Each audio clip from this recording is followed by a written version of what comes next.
तो चलिए बच्चों, आज की क्लास में हम करंट इलेक्ट्रिसिटी पढ़ने जा रहे हैं। पिछले लेक्चर्स में हमने इलेक्ट्रोस्टैटिक्स की डिस्कशन की थी, उसमें बेसिकली हम चार्जेस की रेस्ट स्टेट को पढ़ रहे थे। आज से हम करंट इलेक्ट्रिसिटी पढ़ेंगे, इसमें मोशन ऑफ चार्जेस को हम डिस्कस करेंगे।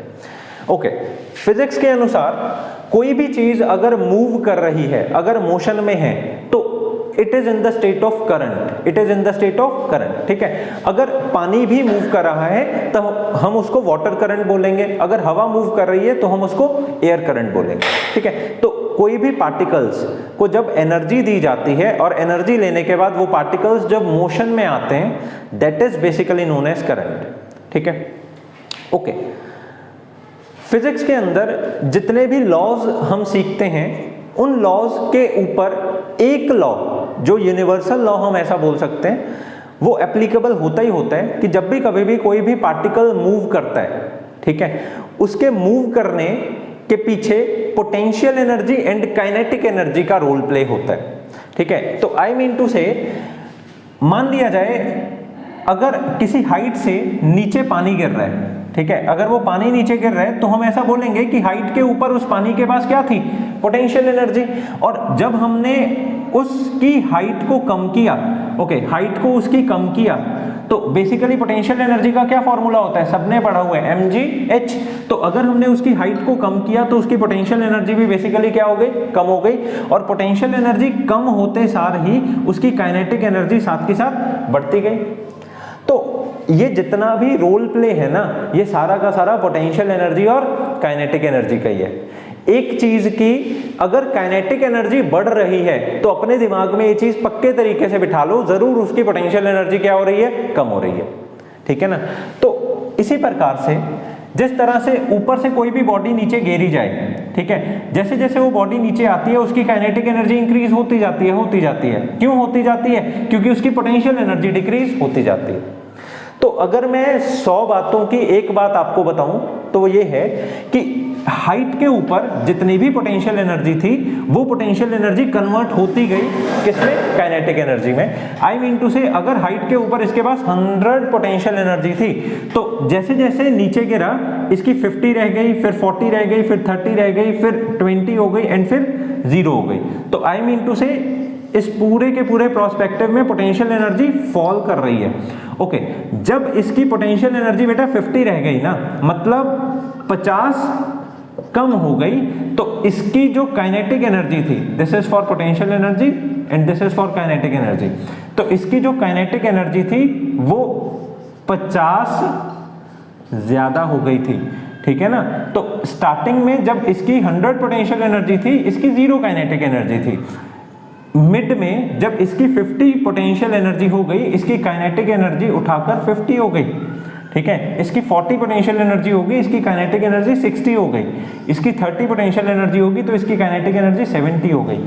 तो आप एक चीज यहां पर नोटिस कर रहे हो कि पोटेंशियल एनर्जी और काइनेटिक एनर्जी का जो सम है, इसका जो सम है, ये यहां पर कितना था, 100।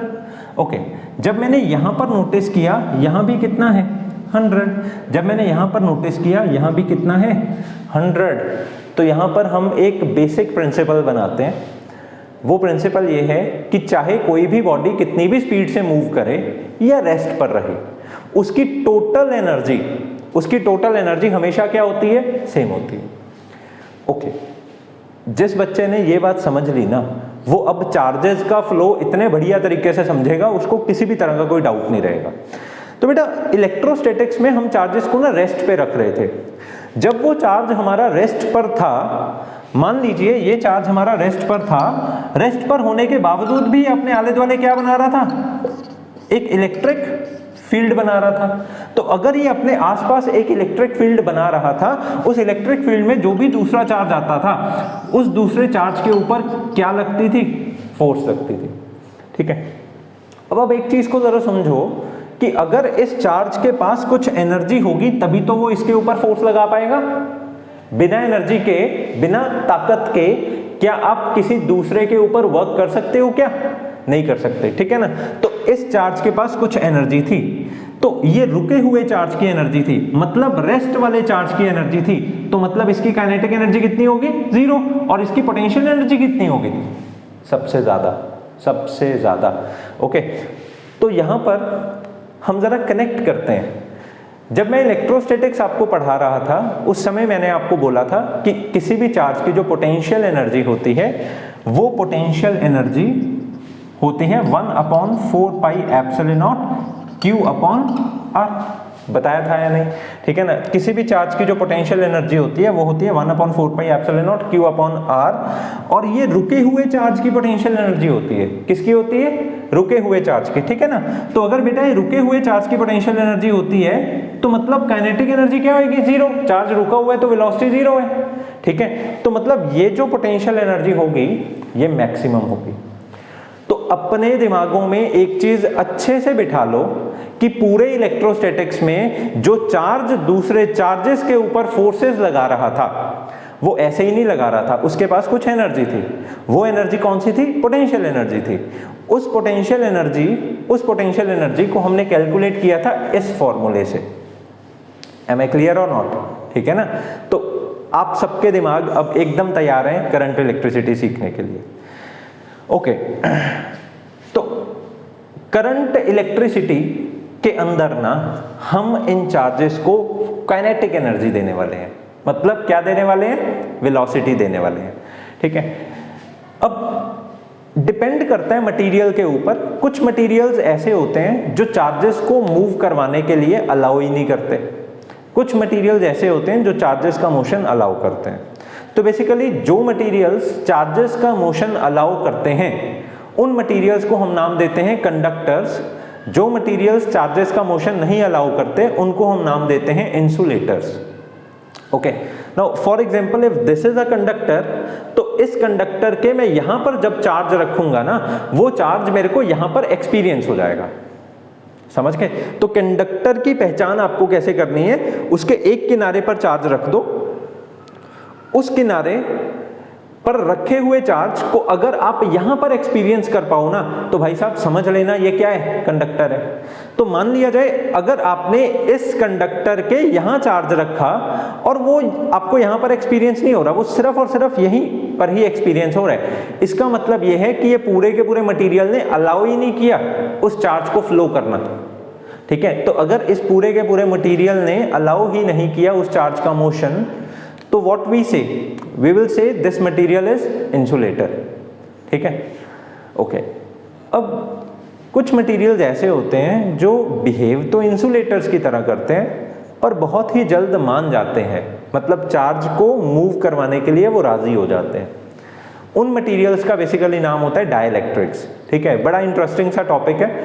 आगे चलकर एक चैप्टर आएगा जिसको हम बोलते हैं सेमीकंडक्टर्स। ठीक है, उसमें बेसिकली मैं ऐसे ही मटेरियल्स की आपको बात करने वाला हूँ। ठीक है, तो कुछ मटेरियल्स ऐसे होते हैं जिन मटेरियल्स में ना हम यहाँ पर चार्ज रखते हैं और आसपास का जो टेम्परेचर है वो रूम टेम्परेचर रखते हैं, मतलब 27 से 30 के बीच का रखते हैं। ठीक है, तो जब हम यहाँ पर चार्ज रखें और यहाँ वो चार्ज एक्सपीरियंस ही ना हो तो समझ लेना ये क्या है? इंसुलेटर है। अब थोड़ा सा टेम्परेचर बढ़ा देना, जैसे ही आपने आसपास रूम का थोड़ा सा टेम्परेचर बढ़ाया तो what you will see, you will see ये चार्ज मूव हो गया। तो अगर टेम्परेचर बढ़ाने से ये चार्ज मूव हो जाए, ये चार्ज मोशन में आ जाए, ये चार्ज करंट डेवलप कर दे। ठीक है, तो भाई साहब समझ लेना ये क्या बना है? ये मटेरियल कौन सा है? ये डाइलेक्ट्रिक मटेरियल है, ये सेमीकंडक्टर मटेरियल है। ठीक है, तो बेसिकली ऐसा है कि हमारे पास 3 प्रकार के मटेरियल्स पाए जाते हैं: कंडक्टर्स, इंसुलेटर्स एंड डाइइलेक्ट्रिक्स। ठीक है, तो conductors basically allow flow of charge. ठीक है, insulators do not allow. Okay, and dielectrics allow at certain temperature. Okay, तो अपने दिमाग में ये मटेरियल्स की इंफॉर्मेशन स्टोर कर लो। ये 3 तरह के मटेरियल्स के अलावा चौथे तरह का कुछ नहीं होता। ठीक है ना। मतलब हमने क्या किया, हमने सारे मटेरियल्स को कैटेगराइज कर दिया। कैटेगराइज करने के बाद हमें ये 3 ही प्रॉपर्टीज देखने को मिली हैं, तो इन तीनों प्रॉपर्टीज की जानकारी आप सबको होनी चाहिए, ठीक है। ओके, तो बेसिकली अब शुरू करते हैं अपनी मेन बात को, दैट इज इलेक्ट्रिकल एनर्जी को पढ़ने के लिए, ठीक है। ओके, तो लेट अस सपोज हमारे पास में कोई भी एक कंडक्टर है, कोई भी एक कंडक्टर है। एक चीज अपने दिमाग में बिठा लेना कि इस दुनिया में कोई भी मटेरियल है, उस मटेरियल के पास पहले से ही चार्जेस होते हैं, ठीक है। मान लिया जाए ये मटेरियल के पास भी पहले से ही चार्जेस थे। लेट अस सपोज इसके ये थे पॉजिटिव चार्जेस और ये बॉन्ड होकर बैठे हुए थे किससे, नेगेटिव चार्जेस से, ठीक है। तो अगर ये पॉजिटिव चार्जेस हैं और ये नेगेटिव चार्जेस हैं, ये पॉजिटिव और नेगेटिव के बीच में अच्छा खासा बॉन्ड बना हुआ था। अब आप मेरे को बताओ, इस पॉजिटिव को नेगेटिव मिला हुआ है, क्या इस पॉजिटिव या नेगेटिव को कहीं पर भी मूव करने की आवश्यकता है? नहीं, ठीक है। तो जैसे ही आप इस मटेरियल के साथ में एक बैटरी लगाते हैं, बैटरी लगाने के बाद यहां थोड़े से और पॉजिटिव चार्जेस डिपॉजिट हो जाते हैं, यहां और नेगेटिव चार्जेस डिपॉजिट हो जाते हैं। तो ये नेगेटिव चार्जेस की भूख में जितने भी पॉजिटिव चार्जेस होते हैं वो इस तरफ मूव करते हैं, और जितने भी नेगेटिव चार्जेस होते हैं वो इस तरफ मूव करते हैं, ठीक है। तो चार्जेस मूव करने लगे, ये चार्जेस जो मूव करने लगे तो हम क्या बोलेंगे, हम बोलेंगे करंट डेवलप हो गया, ओके। तो अभी अभी हमने 2 मिनट के अंदर अंदर करंट को डेवलप कर दिया। अब ध्यान से इस सिनेरियो को देखो, इस करंट को डेवलप करने के लिए आपको सबसे ज्यादा जरूरत किसकी पड़ी, ये कॉर्नर वाले चार्जेस की जरूरत पड़ी। जब तक ये कॉर्नर वाले चार्जेस बेटा नहीं थे, क्या कोई भी चार्ज मूव किया था? नहीं किया, ठीक है। तो ये कॉर्नर वाले चार्जेस को हम फिजिक्स की लैंग्वेज में बोलते हैं, दे प्रोवाइड पोटेंशियल एनर्जी। क्या प्रोवाइड करते हैं ये? पोटेंशियल एनर्जी प्रोवाइड करते हैं। ये जो कॉर्नर वाले चार्जेस हैं, ये बेसिकली अंदर पड़े हुए पॉजिटिव और नेगेटिव चार्जेस के ऊपर एक पोटेंशियल लगाते हैं, उनको एक ताकत देते हैं, जिस ताकत को लेकर वो इधर और इधर मूव करता है, ठीक है। ओके, तो पहला टॉपिक आज के लेक्चर का था इलेक्ट्रिकल एनर्जी। अब आप सब समझ चुके हो, इलेक्ट्रिकल एनर्जी बेसिकली ऐसी एनर्जी है जो एक्स्ट्रा चार्जेस के द्वारा प्रोवाइड की जाती है किसी भी मटेरियल को, ताकि उस मटेरियल के अंदर के चार्जेस मोशन में आ जाए।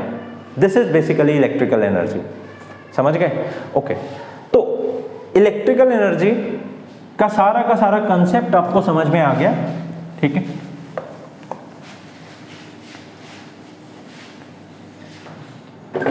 अब लेट अस सपोज हमारे पास में एक मटेरियल है, इस मटेरियल के जितने भी पॉजिटिव चार्जेस हैं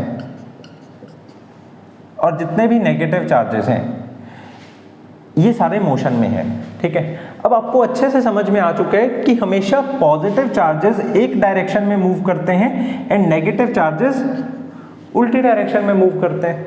क्यों? क्योंकि जरूर यहां मैंने कोई पॉजिटिव चार्जेस रखे हैं, यहां मैंने कोई नेगेटिव चार्जेस रखे हैं, तभी तो इन चार्जेस ने मूव करने का मूड बनाया अपना, ठीक है। तो ये नेगेटिव चार्जेस एक डायरेक्शन में मूव करते हैं, पॉजिटिव चार्जेस जो नेगेटिव की डायरेक्शन है उसके ऑपोजिट मूव करते हैं, ठीक है। अगर मेरे से कोई पूछे कि पता करके बताओ कितना करंट बना है, कितना करंट बना है, तो एक बेस्ट फिनोमिना मैं आपको बताऊंगा, बेस्ट एग्जांपल से आपको मैं इस चीज को समझाऊंगा। इसको बस याद रख लेना, आप कभी भी कंफ्यूज नहीं होगे कि कितना करंट बना है। लेट अस सपोज करंट को मेजर करने के लिए ना यहां पर मैंने किसी चौकीदार को बिठा दिया, ठीक है। ये जो चौकीदार मैंने यहां बिठाया ना, इस चौकीदार का काम क्या है? आते जाते चार्जेस को काउंट करना। मैंने इस चौकीदार को बोला कि तुमने मेरे को बताना है 1 सेकेंड में कितने चार्जेस पास हुए, ठीक है। तो इस चौकीदार ने मेरे को बताया 1 सेकेंड में 500 या 50 चार्जेस पास हुए। तो मैं सिंपली क्या बोल दूंगा? मैं सिंपली बोल दूंगा कि करंट कितना है? 50। ठीक है, सबको बात समझ में लग गई। अगर किसी भी कंडक्टर के अंदर कितना करंट है आपको ये पता करना है, तो यहाँ पर एक चौकीदार बिठा दो, वो चौकीदार से पूछो 1 सेकंड में कितने चार्जेस पास हुए। 1 सेकंड में बेटा जितने चार्जेस पास होंगे ना, वो ही क्या होता है, करंट। ओके, तो अभी अभी आपको बात समझ में आ गई कि 1 सेकंड में जितने चार्जेस पास हो गए उसी को ही हम क्या बोलते हैं, करंट बोलते हैं। तो आप एक चीज सोच सकते हो इसमें कि कोई भी चौकीदार इतना एफिशिएंट तो हो नहीं सकता कि वो 1 सेकंड के इतने माइन्यूट से चार्जेस को काउंट कर ले। तो जनरली जितनी भी काउंटिंग होती है वो काउंटिंग 10 सेकंड या 20 सेकंड की होती है, ठीक है। फॉर एग्जांपल अगर कोई आपको बोले कि 10 सेकंड्स में 500 चार्जेस पास हुए, तो 1 सेकंड में कितने होंगे वो हम कैलकुलेट कर लेंगे ना, 500 डिवाइड बाय 10। तो बेटा 1 सेकंड में जितने चार्जेस पास हुए उसी को ही हम क्या बोलते हैं, करंट। ओके, अब हमने फॉर्मूला बना लिया, करंट क्या होता है, जितने चार्जेस पर सेकंड पास हुए उसको हम क्या बोलते हैं, करंट। तो overall I just want to convey that current is basically the charge passing in 1 second, that's it, ठीक है। तो करंट क्या होता है, कितना चार्ज 1 सेकेंड में पास हो रहा है वो होता है करंट, ठीक है। अब सबसे पहली बारी करंट को बेटा कैलकुलेट करके बताया था एक साइंटिस्ट ने जिनका नाम था एम्पियर्स। क्या नाम था इनका, एम्पियर्स, ठीक है। तो अगर आपसे कोई पूछे कि एसआई यूनिट क्या होता है करंट का, तो हम क्या बोलेंगे, SI unit of the current is ampere, ठीक है। ओके, तो ये करंट बेसिकली है क्या, चार्ज अपॉन टाइम। चार्ज का एसआई यूनिट क्या होता है, कूलम, और टाइम का एसआई यूनिट क्या होता है, सेकेंड। तो ये क्या बन गया, ये बन गया कूलम सेकेंड इनवर्स, समझ गए।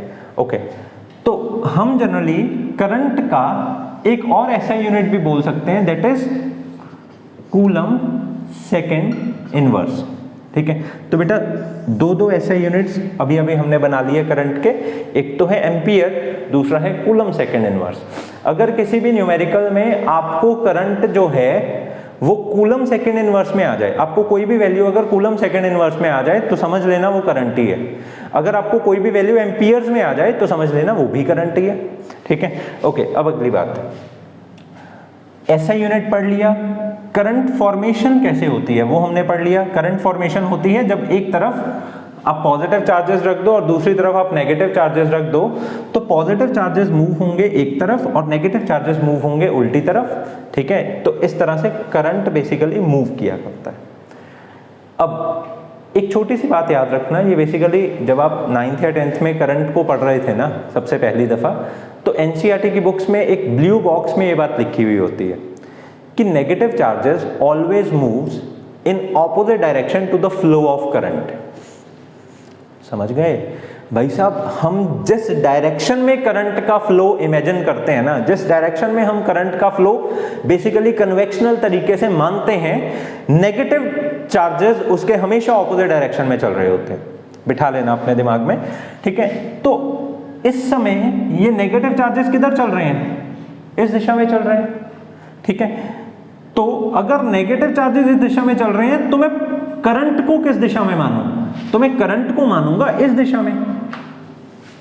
तो अभी अभी आपने एक बहुत अच्छी चीज डिटेक्ट की कि करंट की डायरेक्शन किसके साथ में मैच कर रही है भाई साहब, ये पॉजिटिव चार्जेस के साथ में मैच कर रही है। तो अपने दिमाग में ये चीज बिठा लो कि करंट जो है वो हमेशा पॉजिटिव चार्जेस की डायरेक्शन में फ्लो करता है और नेगेटिव चार्जेस हमेशा इसके उल्टा मूव करते हैं, ठीक है ना। ओके, करंट की डायरेक्शनल एनालिसिस भी हमने कर लिया, करंट का एसआई यूनिट भी हमने पढ़ लिया। नाउ अब हम पढ़ेंगे करंट का डायमेंशनल फार्मूला। डायमेंशनल फार्मूला क्या होता है कुछ करंट का, हाँ होगा। ओके, तो करंट बेसिकली है क्या, करंट बेसिकली है चार्ज अपॉन टाइम, ठीक है ना। अगर करंट चार्ज अपॉन टाइम है तो इसका एसआई यूनिट क्या होगा?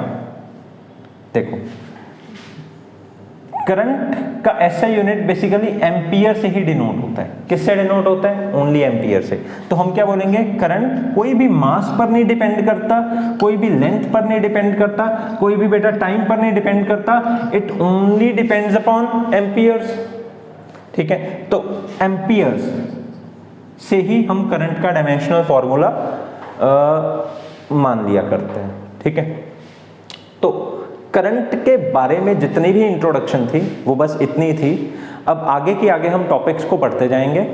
एक एक टॉपिक यहाँ पर इन लेक्चर्स में मैं डिस्कस करूंगा। ठीक है ना, सब बच्चों को लेक्चर्स एटलीस्ट 2 टाइम्स ध्यान से सुनना है और साथ साथ में उसके नोट्स बनाने हैं। ठीक है ना, ओके। एक भी पॉइंट ऐसा नहीं होगा जो मैं यहाँ पर छोड़ दूं। सारी की सारी बातें, चाहे वो नीट बेस पे है चाहे वो जेई बेस पे है, वो यहाँ पर कवर होंगी। ठीक है, ओके। अब आगे हम बढ़ते हैं। नेक्स्ट टॉपिक है हमारा करंट डेंसिटी। फटाफट इन बातों को नोट कर लो, इसके बाद हम करंट डेंसिटी पढ़ेंगे। Okay okay, now let us suppose हमारे पास में एक कंडक्टर है। इस कंडक्टर के अंदर बहुत सारे चार्जेस एक डायरेक्शन में मूव कर रहे हैं। बहुत सारे चार्जेस एक डायरेक्शन में मूव कर रहे हैं। करंट डेंसिटी क्या होता है? करंट डेंसिटी होता है एक सेकंड में 1 यूनिट एरिया में से जितने चार्जेस मूव करेंगे वो होगी करंट डेंसिटी। भाई साहब बात समझ गए ना? मान लिया जाए ये बहुत बड़ा सारा एरिया है।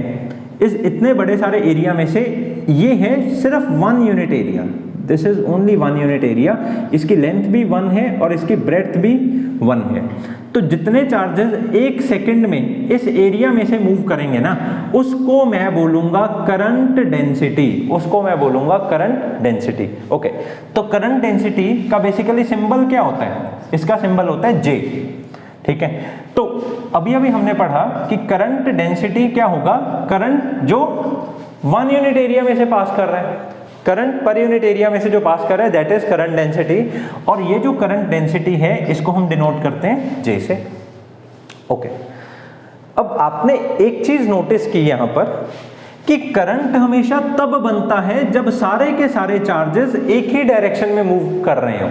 करंट हमेशा तब बनता है जब सारे के सारे जितने भी चार्जेस है ना वो एक ही डायरेक्शन में मूव कर रहे हो, तो ही करंट हम मान सकते हैं।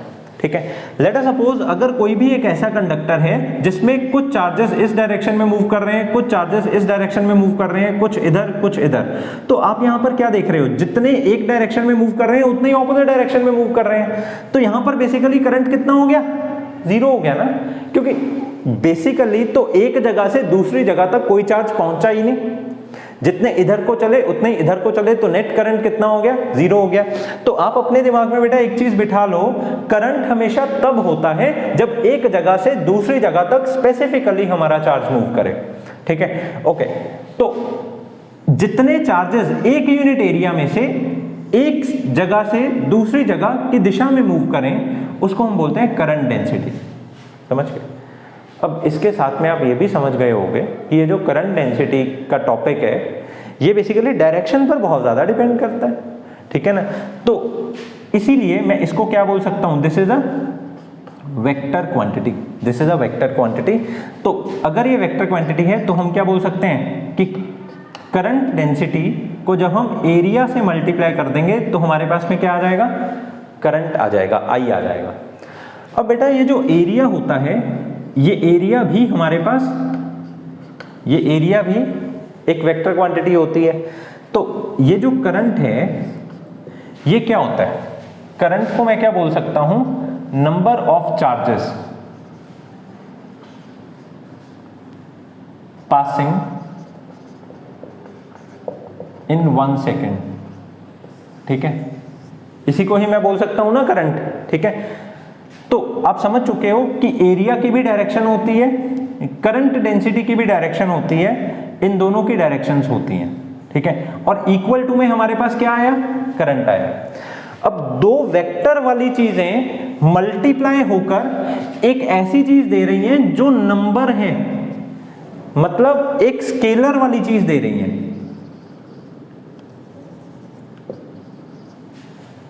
क्या मेरी इतनी बात समझ गए?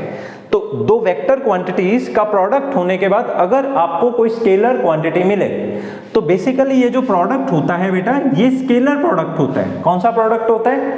स्केलर प्रोडक्ट होता है। याद रखो इस बात को, दो वेक्टर क्वांटिटीज मल्टीप्लाई करके अगर स्केलर रिजल्ट दें तो वो स्केलर प्रोडक्ट है। दो वेक्टर क्वांटिटीज मल्टीप्लाई होकर अगर वेक्टर रिजल्ट दें तो वो वेक्टर प्रोडक्ट होता है, मतलब वो क्रॉस प्रोडक्ट होता है। आई होप सो +1 में सबने पढ़ा हुआ है, ठीक है। तो करंट डेंसिटी इनटू एरिया हमेशा किसके बराबर आता है? करंट के बराबर आता है। तो जब आप इस डॉट को हटाते हैं तो आपको फ्री में क्या मिलता है? Cos theta. तो बेसिकली हमारा करंट का एक और फॉर्मूला तैयार हो गया, यह है current density into area into cos theta. Okay, तो current is basically equal to JA cos theta, where J denotes current density. Okay, तो ओवरऑल मैं जस्ट ये कन्वे करना चाहता हूं कि करंट डेंसिटी होता है किसी भी बड़े सारे कंडक्टर के सिर्फ 1 यूनिट एरिया में से जितने चार्जेस मूव करें उसको हम बोलते हैं उतना करंट डेंसिटी है, ठीक है।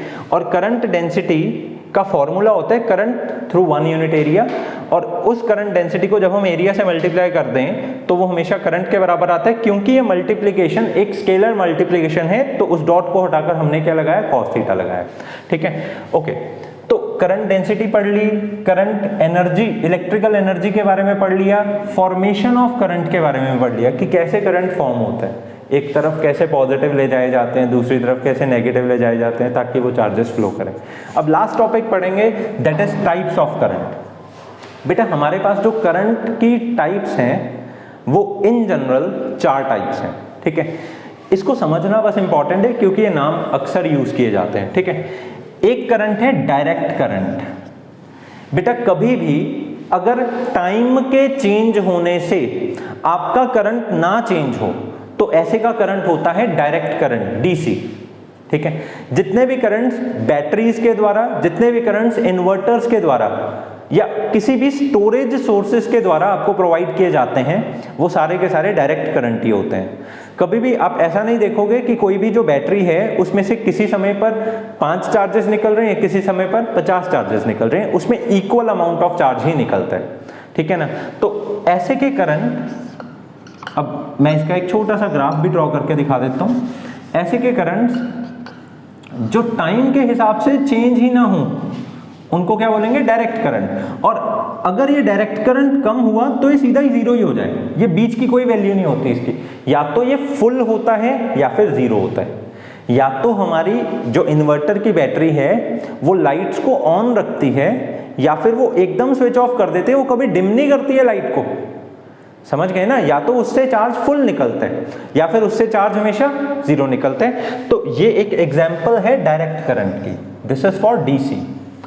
ओके, हमारे इंडिया में पावर हाउसेस के द्वारा जितनी भी सप्लाईज दी जाती हैं वो अल्टरनेटिंग करंट्स की सप्लाईज दी जाती हैं, ठीक है ना। और अगर हम बात करें US में तो वहाँ से जो सप्लाईज दी जाती हैं पावर हाउसेस के द्वारा वो डायरेक्ट करंट की सप्लाई होती है। इसीलिए अगर आप कोई भी इलेक्ट्रॉनिक प्रोडक्ट बाहर से यहाँ पर इंपोर्ट करते हो तो इंपोर्ट करते समय आपको एक चीज़ का ख्याल रखना पड़ता है कि वो अल्टरनेटिंग करंट पे काम करने वाला है डायरेक्ट करंट पे, ठीक है। बाहर के जो मोबाइल फोन्स के चार्जर्स हैं वो इंडिया में नहीं चला करते, ठीक है, मोस्ट ऑफ द केसेस में नहीं चला करते क्योंकि वहाँ डायरेक्ट करंट की सप्लाई चलती है, ठीक है। ओके, अब अगला current that is instantaneous current. Okay, एक ऐसा करंट जो बहुत ही स्मॉल इंटरवल ऑफ टाइम के लिए डेवलप किया जाए उस करंट को हम क्या बोलते हैं? Instantaneous current. एक ऐसा करंट जो बहुत ही स्मॉल इंटरवल्स के लिए डेवलप हुआ हो उसको क्या बोलते हैं बेटा? Instantaneous current. ओके, तो अब आप समझ चुके हो कि इंस्टेंटेनियस करंट में स्पेशल चीज क्या है, इसमें चेंज इन टाइम कितना होता है? जीरो। जो भी चीज चेंज होती है ना हम उस चीज के आगे क्या डाल देते हैं? डेल्टा। तो जिसमें टाइम में जो बदलाव है वो बेहद छोटा हो ऐसे का करंट होता है इंस्टेंटेनियस करंट। फॉर एग्जांपल मान लिया जाए इस वायर में से करंट पास हो रहे हैं, किसी समय इसमें करंट पास होता है 50 एम्पियर्स का, किसी समय इसमें करंट पास होता है 20 एम्पियर्स का। अगर मेरे से कोई पूछे कि 2:01 एंड 20 माइक्रोसेकंड्स पर एग्जैक्टली बताओ कितना करंट है, तो बेसिकली वो हमसे क्या पूछ रहे हैं, इंस्टेंटेनियस करंट पूछ रहे हैं। तो जब भी कभी भी बेटा इंस्टेंटेनियस करंट लिखना है तो उसमें चेंज इन टाइम लगभग कितना होता है, 0 होता है, तो हमेशा ये चीज आपने डाल देनी है। ओके, अब अगली चीज, इंस्टेंटेनियस करंट हो या कोई भी करंट हो, करंट का फॉर्मूला फिक्स है, चार्ज अपॉन टाइम। तो अब क्योंकि मैं इंस्टेंटेनियस करंट लिख रहा हूं तो मैं चार्ज लिखूंगा एंड टाइम लिखूंगा। अब क्योंकि ये बेहद छोटा टाइम है तो इसलिए मैं t के आगे क्या डाल दूंगा, d, और q के आगे भी क्या डाल दूंगा, d। ओके, तो अभी आपने पढ़ा कि इंस्टेंटेनियस करंट जो होता है, इंस्टेंटेनियस करंट जो होता है वो होता है dq/dt, क्योंकि चार्ज बहुत छोटा है और टाइम भी बहुत छोटा है। जब भी कोई भी चीज बहुत छोटी हो तो उसके आगे d लगता है, जब भी कोई भी चीज चेंज हो रही हो तो उसके आगे डेल्टा लगता है। ठीक है, ओके, तो इंस्टेंटेनियस करंट का फॉर्मूला क्या बना, dq/dt, और उसके फॉर्मूले के साथ में कंपलसरी क्या है, change in time is equal to 0 लिखना।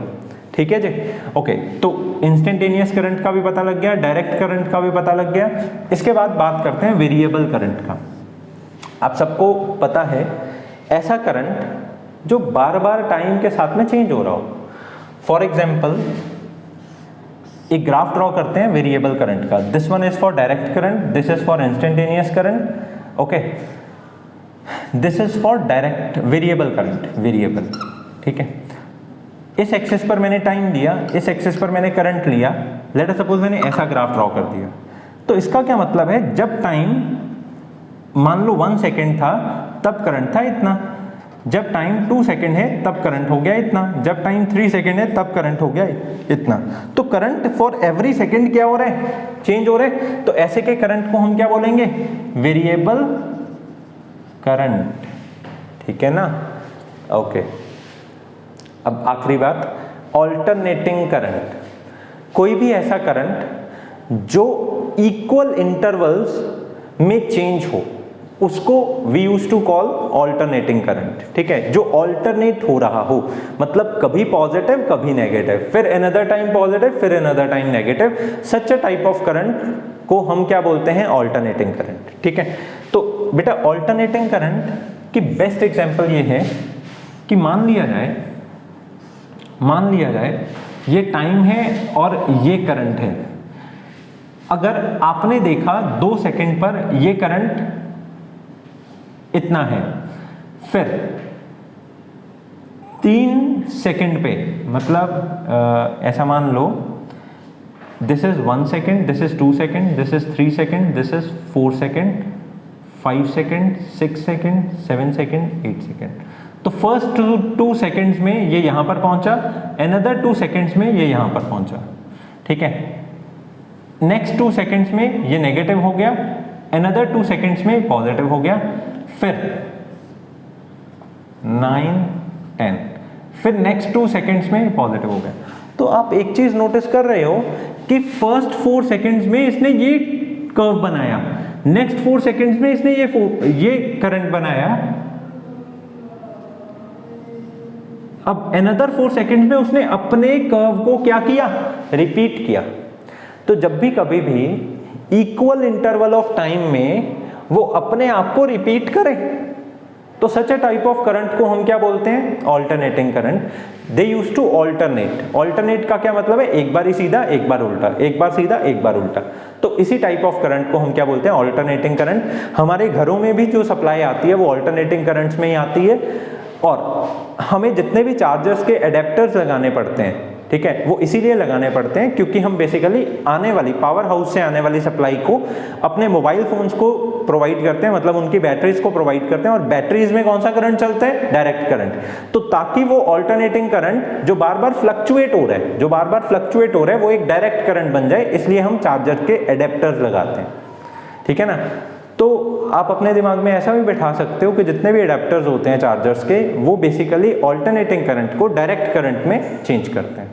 ठीक है, आज के लेक्चर में एकदम फंडामेंटल्स आपके स्ट्रांग हो गए करंट को लेकर। अब दिमाग सोचने लगेगा करंट के बारे में।